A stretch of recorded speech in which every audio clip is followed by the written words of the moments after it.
Alright, let me know when you can see my screen. I'm in. Oh, it cuts. Alright, we're good. Okay, cool. Just looking at Reinhardt on Hollywood. Yes. Yeah, so... Well, I guess we just keep watching. We just start watching. But I already took a look. So it's not... It wasn't particularly, like, severe issues that popped out to me. Okay. I think we just, like, cover some concepts. Okay. I'll probably keep it mostly first person, I guess, since we're trying to focus on individual play. Yeah, that's fine. Just fast forward through some of this. 5, 4, 3, 2, 1.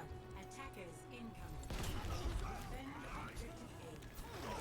But ultimately, what I want to see first is like how do we use our cooldowns to get our team from spawn to point A and set this initial attack up.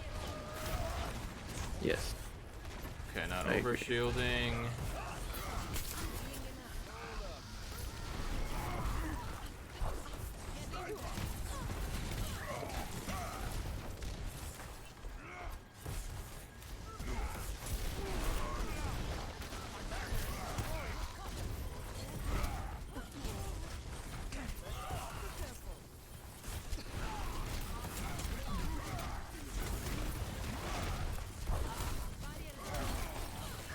Alright, so I'm gonna rewind through this fight a little bit once it starts to devolve.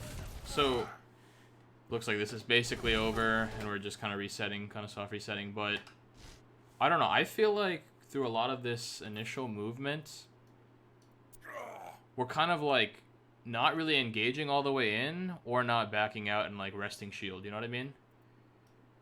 So, I guess what I'm curious was like, was there opportunities to potentially just like, let's see if I can pan the camera around. Like, just kind of hide around this corner and rest shield instead of just kind of hard peeking the Widow while holding shield and just, like, getting shield all the way back up so that, like, once you wanted to push point, you didn't need to stop here and you could have pushed, like, the Sigan on eventually. So we'll see it again, but...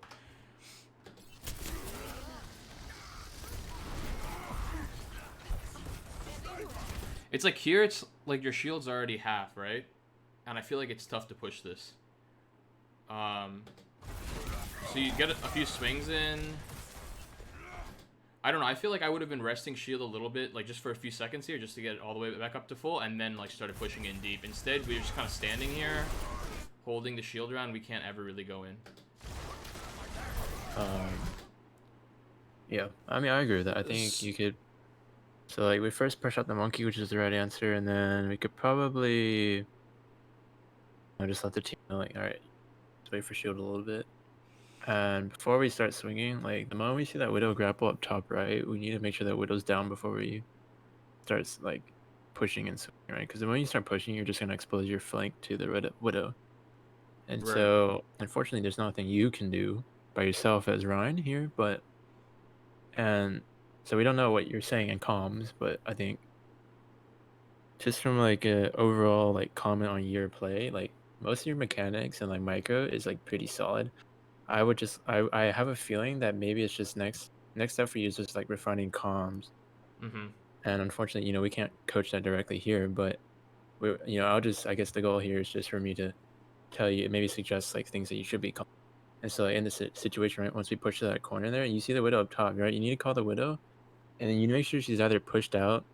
So, you know, you need one of your DPS to poke her out before you drop your shield. And, you know, just like let your team know what's going on, because there's no way you guys probably do not win that if you just like start pushing and leave the Widow up top and you're like exposing all your squishies to them, right? So yeah, just Okay. And another thing, and I mean, we'll see how this eventually plays out, but I think potentially pushing high ground also could be helpful in terms of giving your DPS a place to stage from, and just kind of holding that space and preventing the enemy team from getting up there, like the monkey from sitting up there, or like the Ashe taking an off angle up there. Yeah, I think there's a few fights in here where the Ashe just sits on high ground and like destroys your backline. Yeah. And this is something I think you can work on too, because in the scrims you have trouble, and I think, you know, Dead Mega said that too, but like you could be a little bit more creative with your pathing. Like I think you're very like I don't know, it's just it doesn't really cross your mind to like try and take, you know, a different route to the point. like controlling the high ground is good. You know, like going main isn't necessarily bad, but sometimes, you know, there might be an alternate path that might just be more like, efficient or just more effective. So Yeah. just be thinking that as a main tank, especially, and you know, more you scrim with the team, I think this is something that'll come out even more, or be even more important of a skill to have.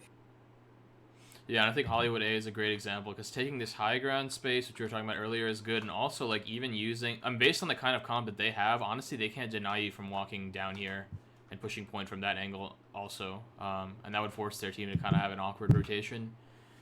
So, yeah, just be aware of like other options you have.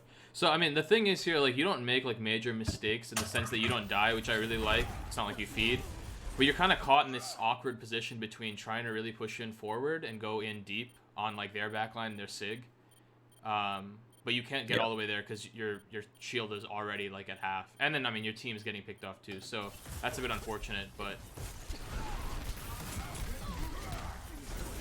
I think if we just wait a few seconds to rest shield and then push in with full resources, your team can really get behind that a little bit more and. Yeah, I think that's a good point because, you know, maybe at this elo you're not being punished for that, but I will tell you that the higher you push, the more, you know, more people, like the more damage, you know, just higher amounts of damage are going to be coming out. And Right. you're probably going to realize that pushing on a half shield is not, sometimes might not work.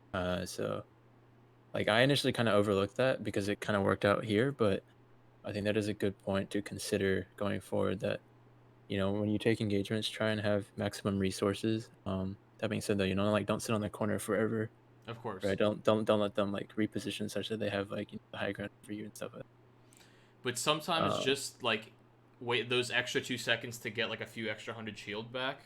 It's like a very fine balance, right? Because it's like you said, like you don't want to give them so much time that they get all their resources back too and get to reset. But like, I mean, that's just part of like reading the game and getting better, right? But like, there are certainly situations where it's like, you know, if you kite back for a few seconds just to get a little bit extra shield, and then you really go back in, push full force. There are windows of opportunity where you'll have some success, but we can keep going and see how this next fight plays out.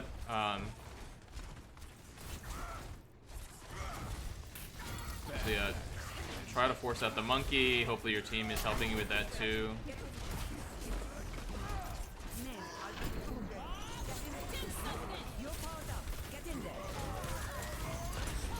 So this is kind of awkward because you're on the nanos you, but your backline's getting destroyed. So that's not like. Wait, what happened? Like, where did the ash come from? So we can go back. I think the Ashe was just firing main. We'll just watch it from third person just so we can see everyone. But okay, so Ashe was actually at this high ground position. Right. Okay. So the moment you see that, right? Same thing with the first fight where you saw the Widow on high ground. You need to make sure that Ashe is gone, right? Like, look, your Genji's going, right? Okay, Right. good. So we push him out. Then what happens? See? So there's a monkey in your backline right now. Right. Yeah, okay. It's just a massive anti. So massive anti, monkeys in your backline, Bob's in your backline. So it's really hard to protect your supports here because, I mean, they just make a lot of plays on the other side. And it is very awkward that you get nanoed. But in general, I think this is a situation where, as Ryan, right, like you definitely don't necessarily want to push in. You want to make sure your backline is secure. Like in this situation, I don't think there's really anything you could have done differently to save your backline. Maybe if you're able to like turn the shield around, back up the nade. Yeah, block the nade. That would be the best thing you can do, but you know, sometimes it just slips through. But there is a Bob that comes out. Yeah, so the enemy invests, you know, some resources. It was just a good play, I think, on their NS part, and then their monkey followed up, and the Bob as well. So yeah, well, I think we can talk about, like, to your point about the Ashe, like, had the Genji not contested, I think this is a great opportunity to really path differently, right? And like, as Ryan come this way, so like Ryan's not great at dealing with like, you know, high ground like people, right? Like that's not necessarily what his kit's optimized for. So like the key with if you're gonna run Ryan into displacing an enemy that's trying to take high ground is you have to understand pathing, and you have to know that you can't always go main, and you have to like displace them by going through a path like this, and pushing that because you don't have like, you know, a Winston leap to just jump up there all of a sudden in the mid fight, or like a Sigma shield to just throw out and like zone people off. So you know, maybe that's something to think about for next time. The Genji did kind of deal with the Ashe a little bit though, but a bit of a tough fight. Your team was struggling a bit there. At this point, it's just reset, really. I mean, I would say, you know, like, at this point the fight is lost. You might as well just. I think you could have pushed harder to try. Well, you actually forced out their nano on their brig, which is good. I was gonna say like, you know, even though you get nano, maybe just try and get a pick Yeah, go for like a and see charge if, or something. Go for burp. yeah, and see if that you can get someone. But Yeah, that's a good point actually, because a pick could be valuable there. It's like it forces the enemy team to be a little bit more reserved, and not hold the choke as aggressively. And you never know, your respawns might come back faster, right? Especially if you kill like yeah, like yeah. someone slow. Uh, and I guess the nano technically gets value because you force out their nano, which is a really bad nano on their part. So we have Shatter here, so it'll be interesting to see how we use this, and also how to deal with the upcoming enemy ultimates.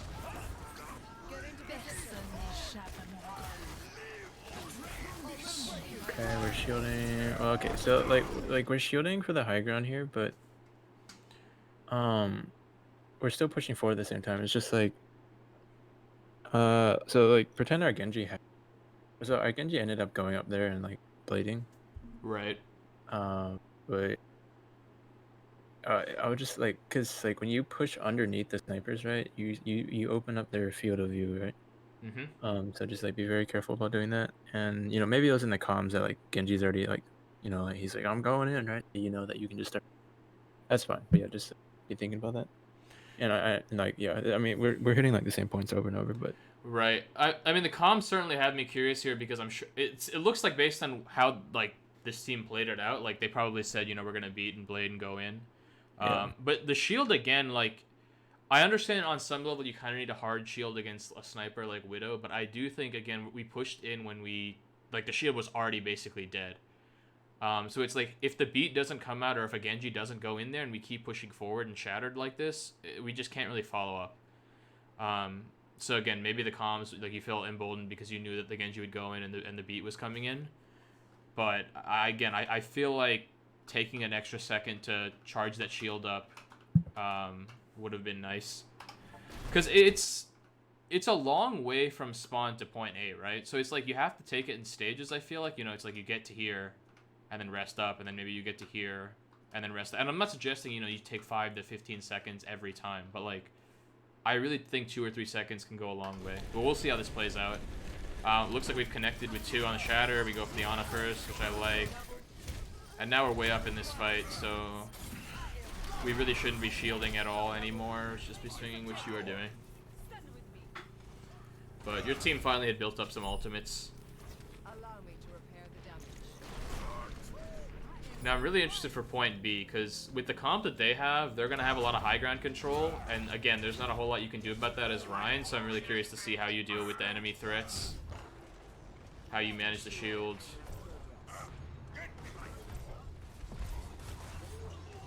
Put on high ground.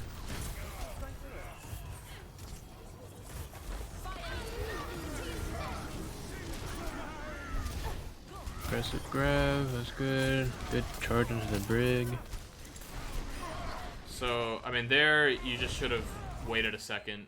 Yeah, we should chilled out just a little bit. Just Also, when I first watched myself, like, I think you could be a little bit more mindful when you're like when you're playing as an Ana, right? I think just always be conscious that, you know, just be conscious of her cooldowns, right? Like sleep and nade, and just, you know, so like yeah, you can like try and incorporate like try and bait out the cooldowns, right? So like, you know, just like start walking towards her, like swing, but you just like flick up your shield, you can maybe block something. right. Because yeah, it's just like nade and sleep are both really hard counters to you. So I think you could be a little bit smarter about maybe trying to outplay the Annas that you run into, and you know, if the goal is to push, you know, and further, you're just gonna have to get more used to good Annas who, you know, sometimes it's unavoidable, but yeah, just be careful about pushing Annas super hard, because if they get the nade off, you're probably dead. If you don't have a Zarya bubble to follow up, in which case yours already died. So Yeah, I mean, that's a good point, and like in terms of like Ryan shielding fundamentals, like it seems like in this game you're really worried about the Widow, which is understandable, but generally speaking, I mean, like Aaron was saying, like you want to use it to block key cooldowns, right? And like Ana, nade, and sleep are definitely high up there in that kind of pecking order. So there's definitely room to block stuff like that. On the flip side, generally speaking, like blocking general purpose chip damage is probably not what you want to be doing. Like, because that's just what allows your shield to break at the choke. Yeah. So like use your first 200 HP of armor to kind of use that as a buffer to kind of tank some of that kind of stuff and push in and save your shield for like when you really need it against key cooldowns, or like to absolutely protect yourself if you're literally 1 HP, or like to block very lethal threats like, you know, Widow headshots if she's got a good angle as a last resort. Yeah. I will also say, like, you have like only two styles of, like, you're either like hard shielding or you're like not shielding, right? But I think you can like incorporate, you know, like kind of shield juggling a little bit. Right. And I guess what's the best way to explain that? You just, you know, like flick your shield on and off as you walk forward. Right, like shield hopping, it's got a few, Yeah, like, shield hopping. but basically you jump in the air so that you can, and then you shield as you're kind of falling in air because you have the Yeah, momentum like carrying you so. forward. Yeah, basically the idea is to like, you know, like use your HP pool as like another tanking resource, right? Like yes, your shield has a lot of HP, but you can like kind of extend the shield life if you like kind of let yourself absorb, like let your own body absorb some damage, because you know you have a lot of armor, Right. and you can take a decent amount of poke, and you can save some shield health by doing so. You know, just be careful though, right? Because like, you know, if there's maybe an incoming anonade or something, or sleep, something like that. One thing I wanted to point out here, when the Zarya initially grabs, do we have Fire Strike? I feel like we kind of rushed with the charge. I'm okay with it. This is more of a micro thing, I guess, because it was like the Sigma Flux. I think it would have been nice if we got the Fire Strike in the middle of the grab, I feel like, before just immediately charging, just because I feel like we had this is more of a very small optimization, but we just because we had the time, I feel like. Yeah, I think the charge is like, so I mean, just looking at what your team is, right? It feels like you're aware that your healers are not with you, so you can't really like, I don't know, I think the charge is probably the best play here, just so that you can get immediate guaranteed value, right? And yeah, like I'm fine with it. It's like you just like after this charge though, you need to be a little bit like cautious, as soon as you right? get antied there and you're like already like, sub like 200 even HP. before that, even after you finish that charge, I would just be kind of shielding and like getting my shielding and looking around just to see where my team is, right? Because like, you know, like you dying here isn't necessarily like, bad, but if you had stay alive here, you could have taken even more space and guaranteed more cart. Well, this death I think was definitely very avoidable. Yeah, and, yeah, that's not, yeah. And certainly, yeah, you staying alive here makes a humongous difference in terms of being able to continue the push. Like at this point, it's like you're basically one. Like I 100% would just be, I would not be dropping shield. Like you actually go for a Fire Strike on the Ana here, who's also one, and I do actually think you do kill her. But I think, like if you look at the kill feed, right, like your Genji had that kill anyway. Like he got the dash in. So like you just need to chill out and stay alive there. Yeah, that's true. Also, apparently all of JV is here. Hello, guys. Oh, hello. Yeah, let me know if they're asking questions in your chat. Yeah, ask questions if you guys have questions. You guys are all converting to tank, right, guys? Alright, so let's see this fight. Monkey's primaling. We've got Shatter again.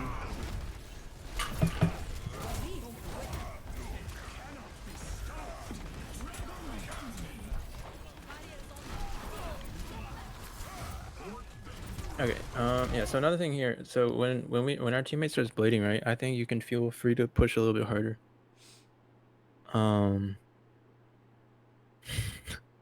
Yeah. So like, I think one of the best things you can do is, right, like, I don't know if I told you guys this, but it's like when we're blading, right, you can help the Genji by just pushing their front line, right? Because like, you know, their backline's looking at the Genji, so their front line is probably not getting healed, right? So that's a great opportunity to start pressuring their front. Now, you know, you need to be careful though, because, you know, higher you go, some Reinhardts will know this, right? And then maybe bait you in and try and get a shatter off like that. But I would say overall start pushing with your Genji. That way, you know, you just have like 2 forms of pressure on their team, and then you can just maybe guarantee some more kills. Also, I don't mind like the quick and longer range shatters, but especially if they don't have a Reinhardt, they're running like this Winston Sigma thing. I feel like you can really be a little bit more aggressive on their front line, walk into them more. Yeah, I think you could like definitely just like take more space away from their Sigma.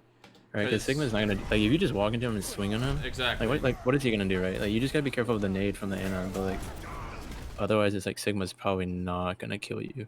Because here, like, only the Sigma gets shattered. Like, you definitely could, like, have gotten more people here if we just pushed them a little harder. And I feel like it's actually easier for Sigma to block your shatter when you're playing at, like, a mid to long range. You know what I mean? But, like, Yeah. if you're right on top of him, it's much harder to block that. And he has to constantly keep reflicking his shield. So that shatter could have gotten more value. But I want to see how the rest of this fight plays out, because I think we trade, and then our Genji goes in for the blade. I like the theory behind the shatter though, right? Because you know the monkeys aren't like ulting into your team, so you want to like. Right. It's the same thing as like you pushing into the enemy team when your team or when your Genji's blading. I think your idea of like stopping their push is correct. So Yeah, I like this aggression. yeah, this is a very nice safe charge. Good cleanup.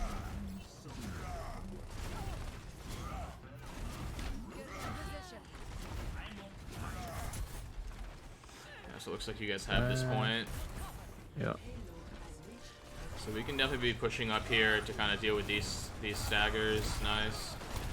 So this is the first of two very questionable charges, but it's okay. It is a questionable charge, but yeah, what I will say No, is like I'm okay charging here to close the distance, but I would not have like you kind of veered off to the left to try and hit someone, right? But it's like like just look at who you're charging, right? You're if the Ana was a little bit smarter, and maybe she didn't have cooldown, but if the Ana was a little bit better, she probably could have slept you and naded you. Like she should have avoided you first of all, I think, and she could have very potentially like just slept you and naded you.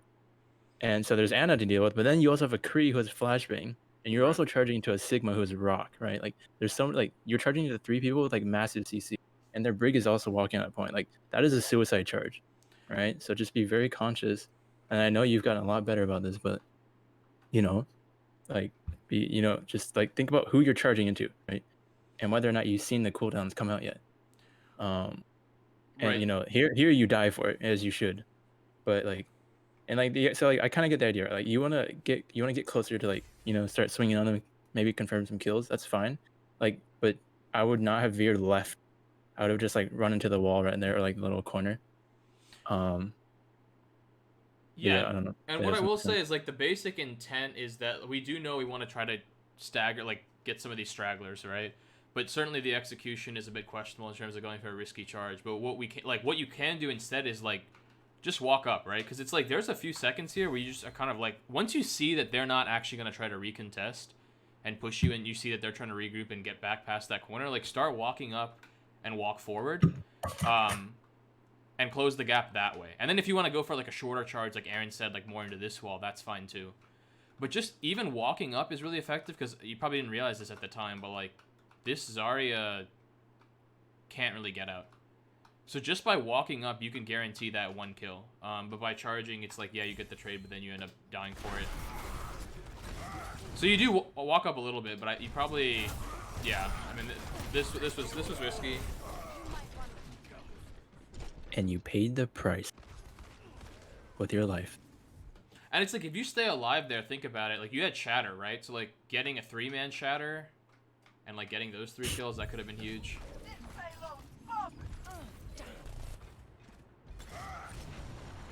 Damn, my chat is alive. Nice. Check this out. Coalescence is charging in the world.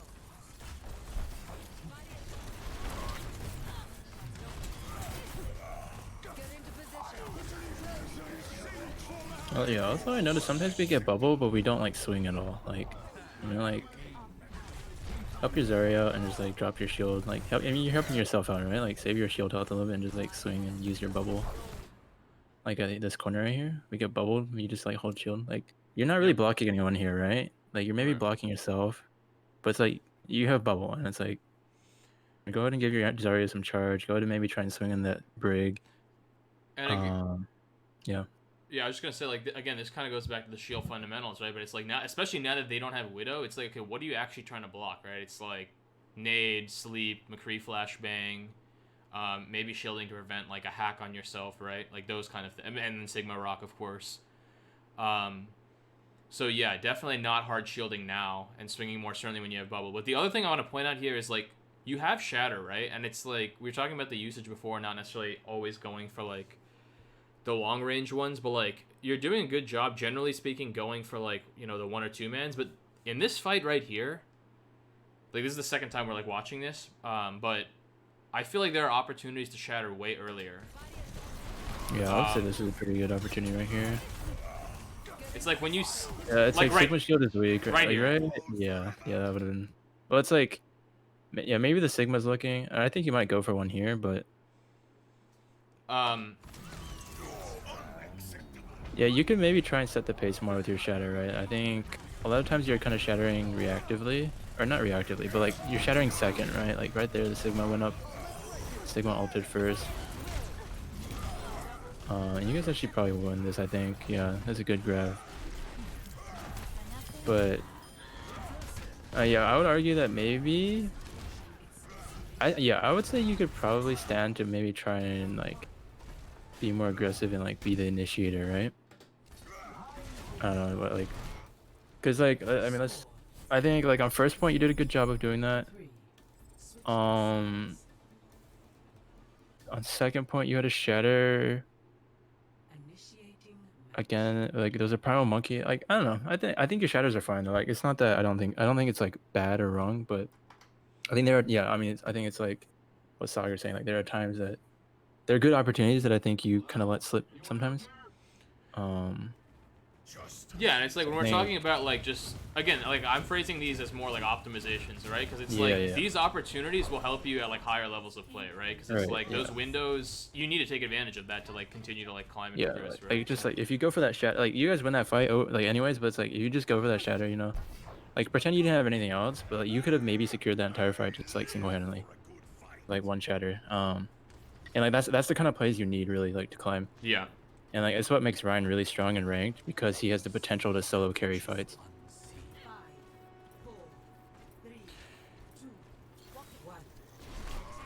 Yeah, just be better, Shadow. That is the answer here.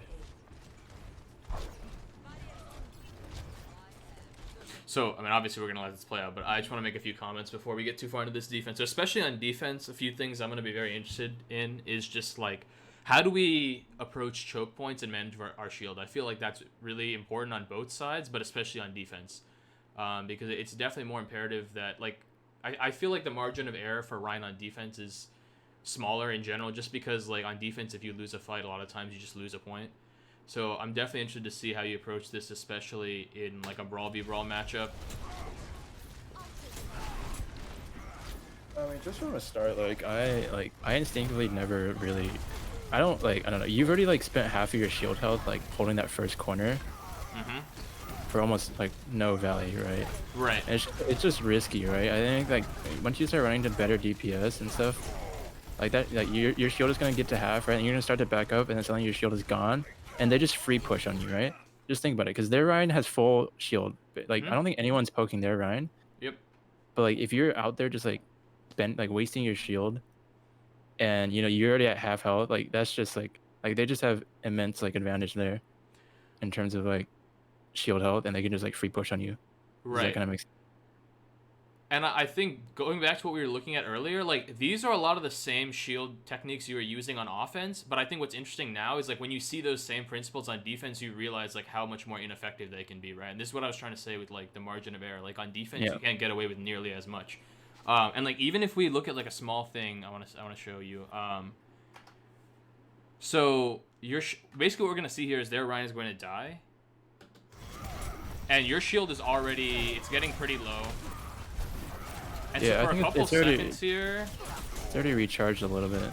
it's recharged a little bit, but like right here, it's like we're gonna shield for a couple seconds at this choke, but it's like why exactly are we holding shield here? Like I feel like right here, it's like I feel like we should already be recharging shield and just like standing here. Because it's not like we're fire striking. I would say this. If we're gonna be shielding, we need to be pushing, right? We just got 2 picks. Like, yeah, like shielding this corner does nothing. Like, Right. so if we're using shield, you know, it's just like, I mean, Overwatch is just about, you know, getting value out of your cooldowns, and shield is a cooldown, right? So like, always be thinking like, when I'm holding shield, what am I trying to accomplish? Mm-hmm. Like, am I trying to protect my team from something, from a sniper, or am I trying to take space, right? So if we're gonna shield here, like take the push, either that or just hide around a corner and charge it. In Yep. this instance, I would like to see you push. Like yes, you're at half shield, so you need to be careful, but like right now you're not doing anything. Like you're kind of just shielding and wasting your shield, right? Right. So That's a really good point. I mean, obviously we can't hear comms, and I guess I kind of just assumed we weren't going in, but yeah, definitely, because you are up 2 here, and they don't have a sniper or their yeah. main tank. So assuming like your healers sufficiently keep you up, which they should be able to, you could definitely push this. Yeah, and so like now we're pushing, but we have no shield, right? This is even more risky. Like I would like to see maybe a faster push, like more decisive push. So yeah, and it's very important you're decisive with these things, right? Because if you wait around too long, your shield's getting broken that time. So you really have to make these decisions much more decisive if you are going for the push. And like in this game, you're really not getting punished a lot of times. But yeah, I mean, I'm just gonna tell you right now, you're probably gonna get punished eventually for these kind of things. So even here, it's like the enemy hasn't completely gotten up to the choke Right. yet, and we're already at 600. Like you didn't need to shield any of that in this Yeah, like situation. well, like who, like What are you we were maybe shielding here? shielding you're maybe shielding Zarya, right? But and Zarya is slightly out of position. We'll just say that, but That's true also, at yeah. the same time, I would rather see you maybe just like play the corner, right? Play cover, and like get some swings from there, right? Like play the cover and like swing around the corner, Right. like duck back behind the corner, and then when they start pushing you, you can kind of shield yourself back to the next corner. But yeah, I mean, it's just like right now, like I mean, we can maybe look at what the other Ryan's shield health is, but I guarantee you, he probably has like near full shield, right? We can flip real quick. Yeah, it's 1300. Right? Yeah, like that's insane. Like that's an insane advantage over you that is very dangerous. I mean, we're looking at it from the enemy Ryan's POV, right? It's like he's looking at you, your shield is low, and your team has just used Zarya projected bubble, so like I'm walking in here.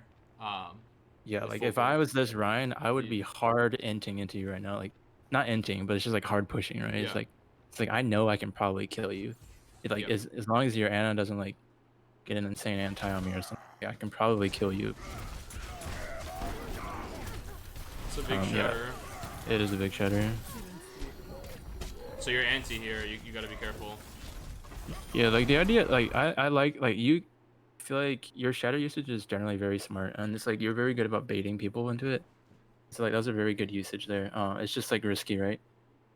Like if the Rhino's slightly smarter, like just imagine like what would happen if that actually got blocked, right? That might have been a lost fight.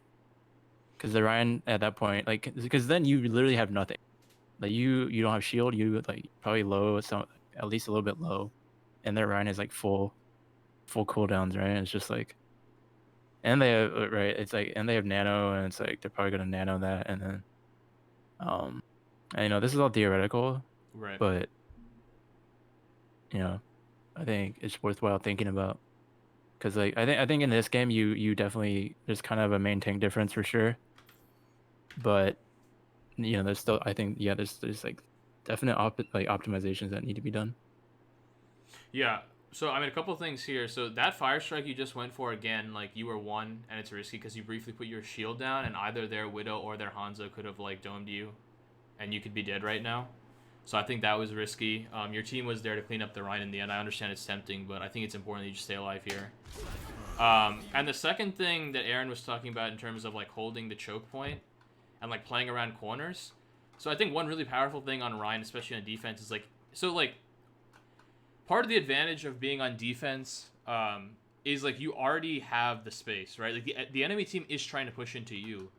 So like on Hollywood, for example, if you're playing like right up against this corner and like swinging around this corner like Aaron was talking about, you don't really need to burn that much shield. Like you only need to use it once they start pushing into you, right? Whereas the enemy Ryan on offense probably needs to shield just to get all the way up to here. So abuse that more. Yeah. Abuse the fact that they need to spend resources to take the space. Right.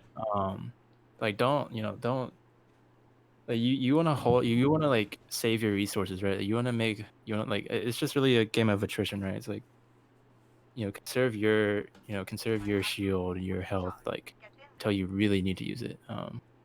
Right. Also something just crossed my mind. Like I know the earlier fight, right. Like why are we shielding, right? So I will say that sometimes like it's fine to shield at a choke and just maybe like let your team kind of like try and pick or like farm through it. Yep. But yeah, just make sure like make sure you're actually make sure someone's actually using it. That's a good Otherwise, point for that one. I think we just have to make sure it's being communicated. And again, we don't know what the comms were. yeah. That is a good point, though. Definitely, yeah. And it's like someone is definitely relying on your shield at the choke, and it's like kind of in between fights, and everyone's just kind of resetting. Yeah, that's okay. I said be careful about pushing into snipers like this. All right, good. So yeah, this one I would be trying to really get a lot of shield back up. Yeah. Okay, we're playing this corner. I like this. So this is the kind of hugging the corner we were talking about. Yeah. Now they have Shatter. I hope you realize this. Okay, nice block.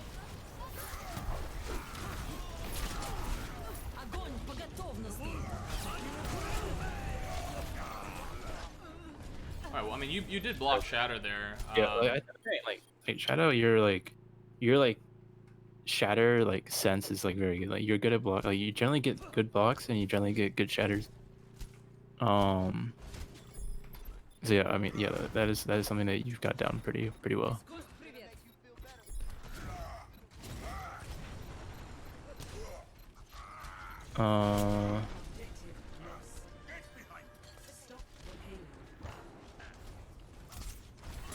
So I mean, like, what are we shielding right now? I'm not.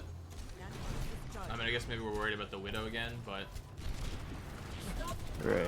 So they have an Arista now, so they have a good amount of spam. So either you gotta be moving forward or playing back. Okay, we're kind of in. Yeah, okay. We're coming Alright, together. Very dangerous. Yeah, this is another. That's the second one I was referencing. Again, I like the intent to push in because we're committing, but again, like charging may not necessarily be the way to do it, especially at a dangerous angle where like you're exposed for so long. I mean, yeah, and just like I'm pretty sure like 5 people of their team were still up. Like, that's yeah, that's just risky. So in these situations, like as the enemy is coming back, I feel like as Ryan, you gotta like I understand, like we were just talking about how like, okay, if someone's using your shield, you know, hold shield for them, especially if the enemy team has snipers. But like once the fight kind of is starting to get going a bit and they push in, I feel like as Ryan, you kind of go back to solo mode where it's like you kind of shield mainly for yourself. You know what I mean? Like at this point, like definitely start regenning the shield and only poke out when you have Fire Strike, which you are kind of doing. But I feel like it kind of took a little while to get to that point. So you want to go in with our Genji. I mean, here you can charge because so many people have been killed.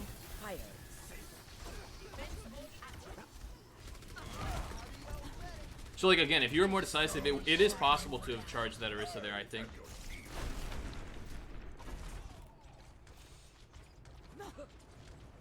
Alright, so hopefully you know that the enemy's on dive tanks now. Yeah, so from this point on, the enemy team starts playing dive, and we can talk about, like, you know, like what some concepts of playing Ryan into dive, because I mean I've talked to back when Jello used to play tank, like I kind of introduced some things, right? So there's basically like there's like 2 things you can do, right? So you can either, the obvious one is just like turn and start swinging on the dive tank that's in your backline, right? But something else you can do and consider, right? Look at the like we see that they have an Anna, and what does Anna need, right? She needs line of sight. But you know, as Ryan, what can you do about that? You can shield that. So you know, sometimes it might just be better instead of like turning around and like chasing after a tank who's maybe like super deep in your backline, right? And you know, sometimes you, like when you turn around, right, you expose your you know your big fat ass, right, to the Ana, and she's like anti-you, sleepy, right? It's very dangerous. So sometimes the best thing for you to do is actually just to sit at the choke and shield off the heals, and just trust that your team can like kill the tanks. And most likely, right? Like look at them. They have a ball and a monkey. Like the monkey's probably gonna die if your team is relatively like focused on killing the monkey. And like they don't even have to be that focused, but like the monkey's probably gonna die. Like he doesn't have a diva, he doesn't have any like there's no DPS with them, right? And the ball's probably gonna be running away by that point. It's just like you just shield the heals and the monkey's probably dead. And then what? It's like they can't do anything. And like for this like this game in particular, right? They have 2 snipers. Right? So it's still like it's even more in your like it's even like better of an idea to shield forward because you're blocking the snipers and the heals. And so I think you do this a few times, but there are times when you turn around and like start swinging on the the tanks. But just like you know, and maybe you know this already, but like I just want to get that concept across. Just like for next time, just like you know, just be aware that that is a potential strategy that you can go for. Right. And I would say the second thing, in addition to kind of denying LOS, is especially against dive when you're playing Ryan. I think the whole concept of like setting tempo with shatter is even more important because against dive, people are spread out a lot of the times. A bunch of people are on high ground. A lot of people maybe have vertical mobility that you can't contest as Ryan. So I say all this to say that you're not going to get the big 6-man most likely because people are just the nature of the characters are way more spread out and the playstyle is more spread out. You know what I mean? So definitely like just going for like the 1 or 2 man is worth it. Right, and I think just like understanding the switch, right? I think always be checking the enemy composition and thinking like, oh, how am I gonna get value now, right? And and there like what we just said, like you can only get like 1 or 2 man shatters, or like you really can't swing on people. Like it's the reason why Ryan is like very hard playing to dive, and you often don't see that. So in the future you might like it wasn't necessary for this game, but like you might feel compelled to like switch heroes. But in Diamond I think you can pull it off, but Yeah. just be aware that Ryan has some like serious trouble getting value against dive teams. Right. But ranked, you're probably not even gonna run into like a legit like coordinated dive from the enemy, so I wouldn't like sweat about it too much. Like it's something in scrims, right? If an enemy team starts running dive against you and you're on Ryan, you're probably gonna be considering about switching to at least some other type of comp. Probably, yeah. I mean, double shoulder dive, right? But it's like, Yep. Yeah. Yep. Let's see how this plays out.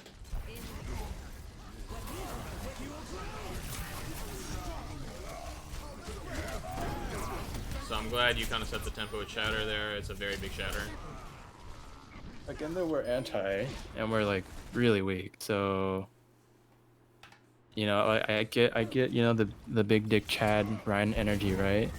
But you need to be like, there needs to be times when you're like kind of scared, right? I think because the beat came through, we kind of momentarily forgot that we were anti-ed and low at one point. Yeah, just realize that they still have high burst damage, right, with the Hanzo and the Widow. And just like I think just especially when you're anti, just be very careful what swinging. Even if you have a beat, like beat is good, but it's not gonna. It's gonna wear off really quickly, as you can see. Right. Okay. Good. We're ignoring the ball. There's nothing we can do. And our team still holding the choke, which is great.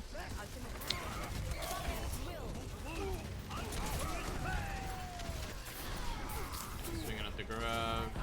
Yeah, we could be a little bit more aggressive there on the grab, right?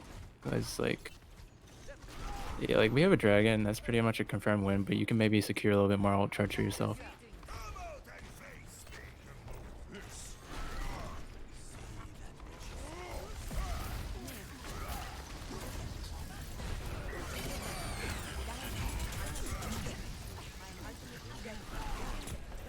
Good, clearing mines.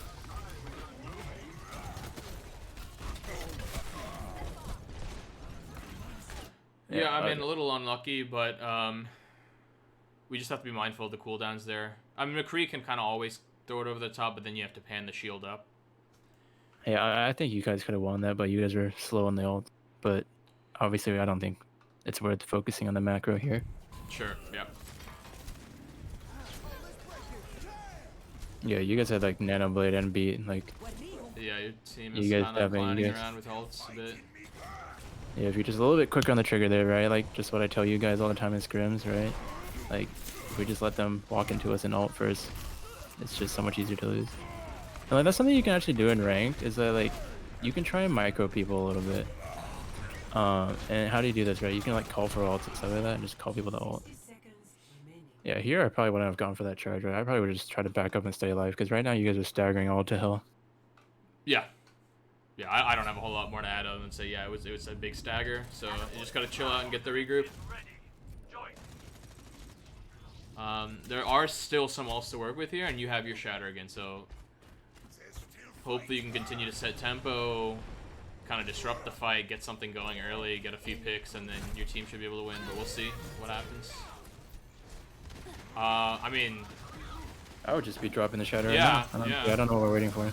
we waited. Right? Like we're letting, like, when we wait like this, we're letting, like, they're rallying and they Yeah. have the high noon up, right? It's like Yeah. their tanks are just like kind of like they're just taking the, you know, they're like, oh, like, thank you very much. I will just walk freely into the back line, right? Like, you know, like, you see the shatter, like, especially a shatter on both of the squishies and like one, or actually, I think it was like 3 squishies, right? It's Yeah, like, Ash is there too. yeah, like, you're probably gonna kill one of them, hopefully. Like, they're a little bit far, but, you know, maybe if your team has like a little bit of you know, if they're actually like somewhat aware of it, and maybe you call, okay, 3 down in the back, like maybe your Lucio will speed for you, maybe your Genji will go to confirm those, right? Yeah, I mean, he has Blade. If you slam those 3, I promise you he's probably dashing up and then pulling out the Blade because that's so inviting, right? Yeah, yeah. But we talked about like kind of setting the tempo with Shatter, right? And it's like, why is that important? Like, what does that actually mean? It's like because if you don't take the initiative, right, and go for the play when you see it, look at what the enemy team ends up doing, right? Brig Rally, who was at Kree, was on the high ground, gets Yeah. a 2K with high noon. That now they have the advantage. They took the initiative, they ulted first, and this fight's basically over. So, and Shatter's still in our back pocket. Yeah, and the funny thing is they weren't even that fast about it. Like, Yeah, there was yeah. definitely time for you to take the first step there. Or the first move, I should say. Yeah, so here we're probably just resetting. Yeah, so there's not too much to talk about. Yeah, just die quick there.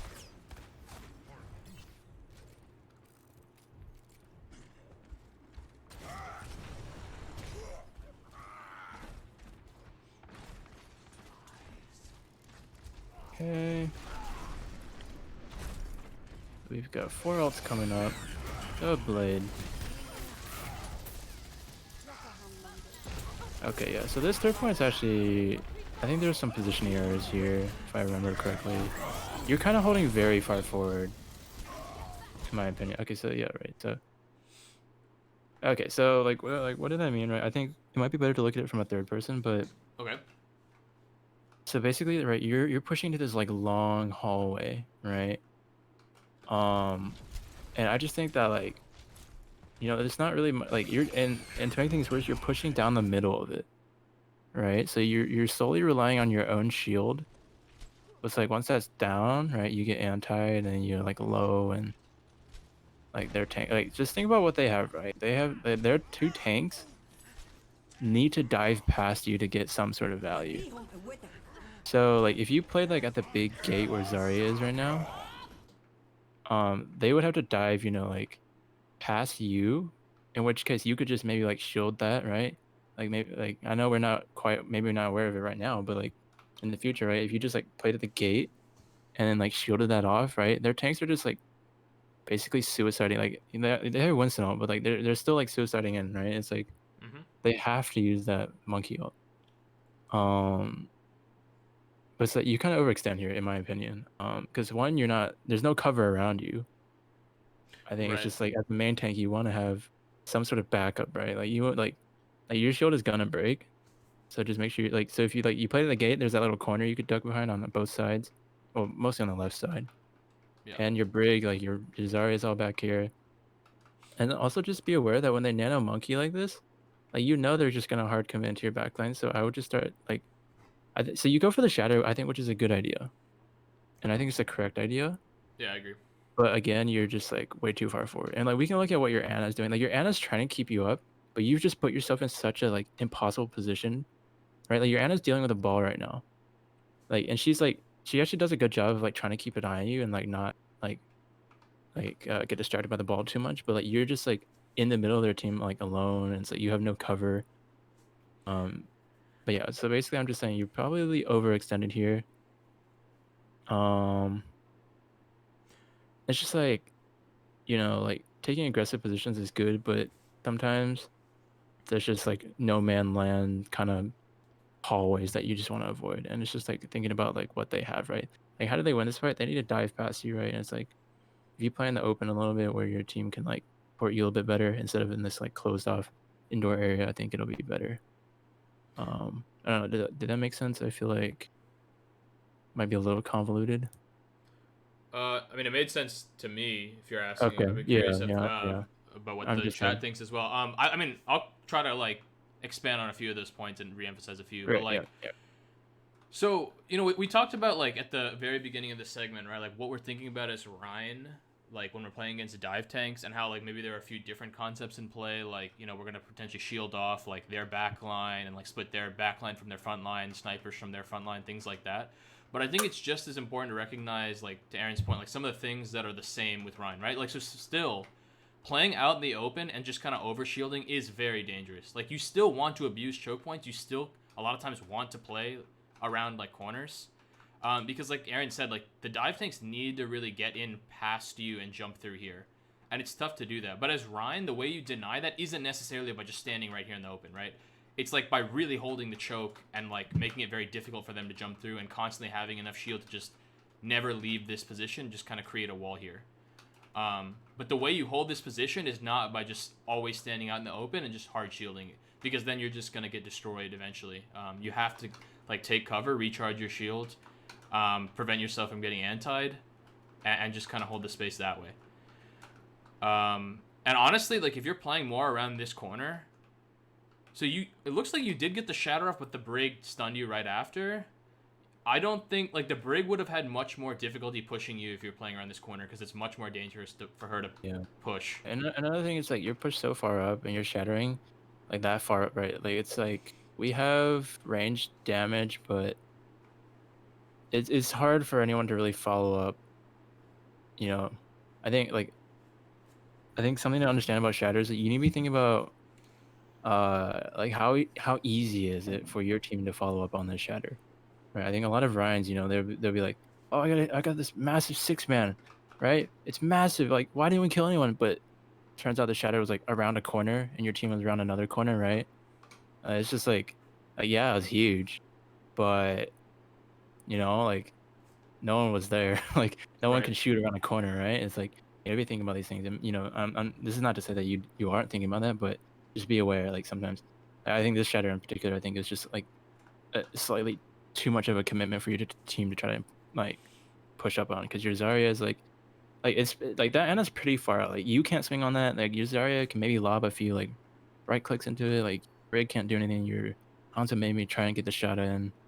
Your Genji would have to like commit dash into that, right? It's like yeah, it's just like be aware of where you're shattering and how easy it is for your team, right? It's like in the end, you know, it's like you can get a giant 6-man, but if it's around a corner, it doesn't matter. Like, but if you can get a nice 2-man that's like right there in front of your team, Yeah. right? That's 2 confirmed kills. Whereas like the 6-man, yeah, you knock 6 down, but you probably don't kill anyone, right? If it's like a bad spot. So, if you think about that. And another thing I want to touch on, I mean, we've kind of mentioned it before, but I think it's just worth bringing up again, especially in light of what I saw at the scrim yesterday. So we talked about like when you're playing more of a brawler, like Ryan against dive tank, right? Like if the enemy jumps your backline, you don't necessarily need to turn around and like walk into the tanks. You can shield off like their backline. However, something to be mindful of is like if your backline's getting dove, right? So like hopefully you can see my cursor, but like the ball is like diving your Ana, right? And like your backline's a little preoccupied. That means you as Ryan on the front line need to be very careful about pushing forward. Because if you notice, Yeah. like if you see my cursor here, look at all this space between your backline to where you are. This is, I would argue that as Brawl against Dive, and I think we were trying to mention this yesterday, like you don't want to like be this spread out. You don't want to stretch out, because then you open yourselves off to being cut off by a bubble, right? You just Right. get split so easy. And I think, I don't know, Shadow, if you were there yet, but like I had taught the JV team something like this, right? Like I told you guys, when you're playing against dive, you want to clump, right? Right. Like like clump, so that they can't just split you off, Right. and just like move as a single unit, like um. But yeah, that's very important. And then also like what Sagar is saying about just having the like kind of like, what is it, like a sixth sense, like when you see a ball roll past you, or like you see a monkey jump past you, just in your head you're just gonna be like, okay, my Anna's probably getting fucked right now, so I'm gonna chill out. You gotta Like play slow. Yeah. yeah, yeah, just play slow, right? um So maybe just to like as an exercise, I think it would be interesting. So like how would we reposition like our team, right? So like maybe Shadow would be playing more around this corner here. Maybe Zarya as well. I feel like Ana doesn't necessarily need to be all the way up there. Where would you play Ana here, Aaron? Like, would you play in that position, or would you rotate to like this side? Yeah, I mean, I would play. I think on the high ground on the or like the little elevated platform in the back, like where the Ana is right now, I think it's a pretty good spot. Okay. It's just unfortunate that our brig is. Well, I think it's okay to brig play up there. Like I don't think the ball's gonna kill Ana here. Yeah, to be fair, all that really needs to happen here is you just need to play slow and stay alive. Like, Yeah, there's not even much of yeah. a dive threat, right? It's just the ball. Like, Yeah. your team is dealing with it. Like, I don't even, does the Ana even die here? Like, I think. I don't think that. No, I think. no, I think yeah. Shadow dies first. So this is what we're talking about, right? It's like. But it's like Ana gets all the cooldowns here too, right? That's even more reason for you to be more careful. Right. And instead of play. kiting, okay, my bad, I misclicked. But instead of kiting back like left around the corner, we kind of come to this right. I guess we were already more towards the right, but like this left corner is just a bit better based on the geometry. I feel you get more of a ledge to hide behind. But yeah. Genji? How did our Genji die first? Genji got killed by the monkey, so maybe let's go back just. It seems like his dead body's right in front of the Ana there, but. I'll slow down in a second here. But... So I think. I'll get up top. Maybe. So I will say this. I will say that. Yeah, he was just up top, and the monkey got nanoed and just zapped him. Okay, yeah. So. You know, let's pretend this isn't a comp match. Mm-hmm. I think the instinct here to just take the engage onto the enemy backline is correct, but this isn't a scrim. Your team is not, they're not thinking about these things. Like if this was a scrim, I would have you guys would be much more bunched up, right? And then you guys would move as a unit forward onto the cart and then shatter there, and then you guys could follow up. But it's like, so like I can kind of understand the instinct, right? You want to take the fight to them. But it just realized that in ranked, there's certain things that you can't do. We mentioned this in like our previous reviews of like, like the Genji or like the BAP, right? Like certain players, like those pros, right? They can get away with things because their team is so coordinated. Yes. So just like be aware that like solo queue, especially like ranked, you're gonna have to play differently. Like sometimes the scrim concept that we talk about, you can't fully, utilize. Like if you really did want to utilize it, you would have to like micro everyone. You have to be like calling your movement, calling everything, and just like get people to do what you want. But I just like I think the easier answer here is just like chill out a little bit, play at the gate, stay alive, yeah, play at the corner, yeah. Yeah. All right, let's keep moving along here. Okay, we can switch the ball for the stall. Yeah, I'm in. Yeah. So yeah, I think at this point it's not too much to look at. I'm actually gonna run to the bathroom, Micah, but you can keep rolling. Yep, sounds good. We'll just check out the overtime. To 3. Initiating match. So it looks like we are defending first. So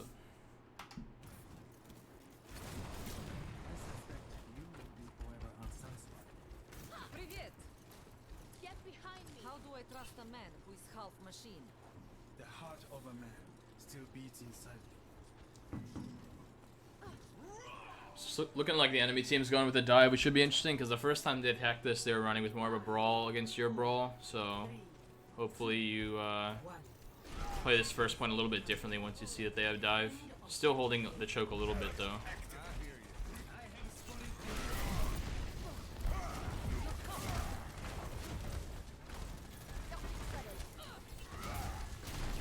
Yeah, so here we're kind of still playing in the open. I'd hug the corners a little bit more, including that initial one.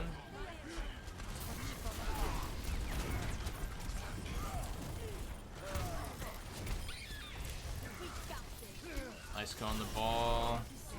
Trying to flush out the Doom. Charging into our own backline is reasonably safe. So I don't mind that decision. Yeah, I mean, you guys won that fight, so it's the last fight now.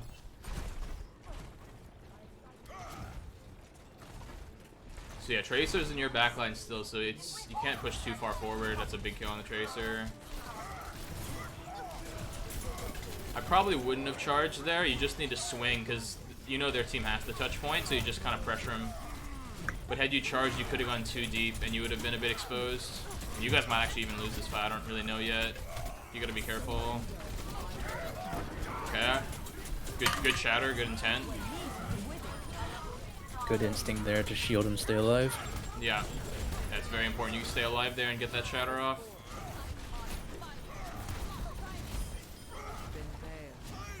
Alright. Yeah, I will say this is something that you've gotten a lot better of, because I remember like before, you know, you would get cornered like that, and then you would just like kind of panic and then go for like a desperate charge or something. But like, Yep. I think you've definitely gotten a lot better about, you know, like just trusting your teammates to keep you up and like shield and like play to live. Another thing I want to say, just really quick, like when you scout them, you see they have dive, right? This goes back to, you know, what we said about the third point, you know, like playing super stretched out, right? Like you see they have dive, right? You know, be very careful about playing so far up away from your backline.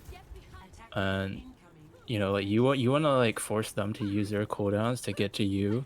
So like, you know, playing bunched up, you know, playing at a distance is generally a good idea. And you want to be careful though. Like sometimes there is space that you want to control. You know, maybe that's a high ground or something.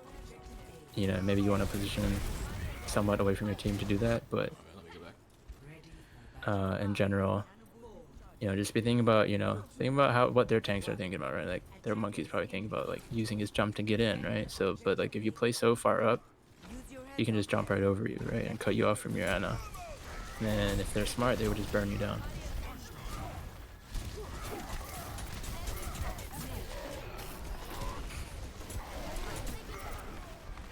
It is amazing that you don't die here, to be honest. You were like 50 HP, you didn't die. Alright. So, just something I want to illustrate here, just to go back to like just shielding basics, right? It's like, let me go back a little bit more. Excellent. So we're swinging. Yeah, it is amazing you don't die here. You get down to 1. Yeah, I just want to say this. Like, this goes back to bubble usage, right? Like sometimes we're not swinging when we should be because we have bubble, and then like right here on this corner, and you just realize like which corners, you know, like there's like, you know, like you can just like think of them as like landmarks, right? Like this corner is like, you know, the first stop, right? And the second one over there, it's just like I think the first bubble was a little early, but when you're gauging around these hard corners, like into the enemy team, make sure you have bubble, right? Because like here, you cross this corner and you start swinging without a bubble, you get slept, you get down to like 50 HP. Like you should have died there. It's a Yep. miracle you didn't. But you know, just be very like, and the higher level you go, like you will get punished for just free swinging around a corner without like help, like either a matrix, a bubble, a second shield, you know, that kind of stuff. So just be, you know, cognizant, like work with your off tank, and you know, you'll find that it'll be much easier to engage and Yeah. safer, right? Yeah, and to help with like the not over shielding thing, so I notice a lot of times like when you're trying to get from one place to another, right? So it's like obviously here you're on attack, you're at this choke point, and you're trying to get to this point, right? And I see that a lot of times you're going in a very kind of straight line path. There's a couple of nuances here that I think make a big difference. So so like when you walk down this path like this straight line, you're kind of maximizing the enemy team's LOS on you so that they can keep spamming. And what ends up happening is you do realize that because you end up shielding as a result. But instead, what you could do is instead of just walking, and this is going to sound very minor and not like a big deal, but I think it actually is. Like instead of just walking straight here, it's like walk a few steps all the way up to this wall and then walk straight down this wall, and then you won't have to shield all the way up to this point. And then by the time you get to this corner, your shield will be a little bit more rested so you can push straight in and not be like already half shield down. Yeah, I think that's a very important point. Yeah, that's a great point. Like I think with Ryan, like there's a massive difference between like standing here and like standing here all the way up against the wall, like here or here. There's a humongous difference just by like moving a little bit to block LOS. Like at the end of the day, like if you can do something path differently so that you don't have to shield versus shielding, like that's what we're ultimately talking about. And that can make a big deal because like there's a Torb turret, there's a Kree. We're kind of walking straight in, like right here. Like I feel like we should be going all the way up to that wall to the left. Go to the left over here, and then. And we're sort of just like never really like. By the time we get to the wall, it's like at the corner. It's like look at your shield health. It's 582. What did we start at just a few seconds ago? Let me go back like 5 seconds. So we're at 1225. And it's like Yeah, that's like 700 HP right there. And like, let's be clear, like you shielded off basically the Torb turret. Like your team didn't necessarily need the shield there. It's not like there was anything too critical. And now we gotta chill out. Like we shouldn't be able to push this. Like our shield is dead. Yeah, we don't have bubble, right? And our shield is almost dead. Like we should not swing in here. So this is super. You're gonna die here, right? I mean, I don't. Or Well, you're just gonna have to really back out. But at well, this believe point, it or it's not, like. I would Alright, say well, this. it still stands though, right? Like this is still. Yeah. Your team is like. The point, like, I mean, I will say this, like, there's a main tank difference, but it's mostly also just a DPS difference. Because their DPS, I don't know what the hell they're looking at, but they're not looking at you, and they should be, because they could have killed you many times here. Yeah, I mean your shield was. I don't think you managed that properly there. Because you should not have been able to push that corner. Just as, like. Yeah. So like we got the win, right? But, and you know, like I know, like Shadow when he sent this to me, he said, you know, like there's like he knows that there's mistakes in here, so that's good of you to recognize that. But yeah, and generally, like I think the reason why people like to review losses is because you're probably being punished more for certain things, right? But it's like even in this win, right, we can see that, you know, there's certain things that you didn't get punished for that you probably should have been. You know, maybe it's just the nature of the elo that you didn't, but yeah, I guarantee you, the higher you go, you will start to feel it. And but yeah, what else? Overall, like I just want to say, like in general, like Shadow, your Rhine play, like your Rhine mechanics are pretty solid, right? Like your shatter blocks, your shatter instincts are good. I think your positioning could use a little bit of work. And like we talked about, you know, like it changes, you know, when you're playing against a Rhine, and it changes versus when you're playing against dive, against like double shield, right? You gotta be a little bit smarter when you're playing against like, you know, dive and double shield, because it's not just a standard, you know, like you're facing off with another Reinhardt. It's like, yeah. So otherwise, it's like your instincts are good. Like you're hiding around corners when your shield is low. Although we said, you know, there are definitely times when your shield is like you run the risk a little bit, like in terms of like you kind of waste shield, right? I think that's clear. But yeah. So, anyways, in general, there's like a lot of good things happening. But yeah, I think if you focus on the stuff that we've said, you will you will see some more improvement. And I think, I guess like how can we maybe summarize into like three main things? What do you think? So like, I mean, the points that come to my mind is like in no particular order, we'll say, but it's just like setting tempo with Shatter, especially against dive, taking right, the initiative okay. there, 1 or 2 man. Other two things would be like not playing out in the open so much and really like abusing map geometry, like playing around corner and like only shielding when you really need it, especially when you're in like a defensive position where you already have map control. Like take Yeah, advantage okay. of that. And then the third thing is just like, you know, shielding to block specific cooldowns. Yeah, I think right now, like I know you said that, like, you know, you're trying to change your habits of like just shielding more and not like, you know, inting and stuff like that. And but yeah, I just be very like, just like, you know, like don't, you know, like be thinking about why you're holding shield, right? Like what am I trying to do? Am I trying to like trying to take space with this shield right now? Am I trying to protect?